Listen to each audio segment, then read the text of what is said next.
Administrator بلدیہ شرقی شعبہ محمد ملک نے کہا ہے کہ ربیع الاول کا مہینہ ہمارے لیے انتہائی اہمیت کا حامل ہے۔ ہم کوشاں ہیں کہ بلدیاتی خدمات کے حوالے سے جتنی بہتر خدمات سر انجام دی جا سکیں وہ سر انجام دی جائیں۔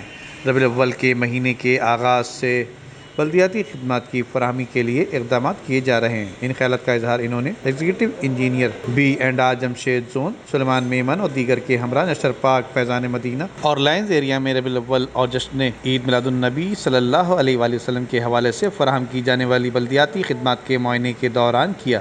نشتر پاک کے دورے کے دوران انہوں نے مرکزی نوعیت کی محفل کے حوالے سے کیے جانے والے بلدیاتی انتظامات کا تفصیلی جائزہ لیا اور موجود افسران کو ضروری ہدایات جاری کی۔ اس موقع پر انہوں نے جماعت اہل سنت کے منتظمین سے بھی ملاقات کی اور بلدیاتی کاموں کے حوالے سے پوچھ گچھ کی، جس میں منتظمین نے اطمینان کا اظہار کیا اور انہیں بتایا کہ وہ شہدائے نشتر پاک کے حوالے سے یادگار بنانا چاہتے ہیں، جس پر ایڈمنسٹریٹر بلدیہ شرقی شعیب ملک نے انہیں شہدائے نشتر پاک کے حوالے سے یادگار بنانے میں تعاون کی یقین دہانی کرا دی۔ انہوں نے لائنز ایریا اور گرد و نواح میں مساجد اور دیگر جگہوں پر بلدیاتی خدمات کا بھی جائزہ لیا۔ بعد ازاں وہ دعوت اسلامی کے مرکز فیضان مدینہ پہنچے اور وہاں فیضان مدینہ کے منتظمین سے ملاقات کی اور ان سے بلدیاتی خدمات کے حوالے سے پوچھا اور موقع پر موجود افسران کو ہدایت کی کہ وہ فیضان مدینہ سمیت محافل کے منتظمین سے رابطے میں رہیں اور مسائل کی نشاندہی پر ان کے حل کو یقینی بنایا جائے۔ فیضان مدینہ کے دورے کے دوران انہوں نے افسران کو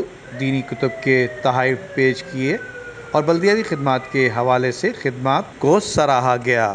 ندیم صدیقی، میٹرو 7 پاکستان۔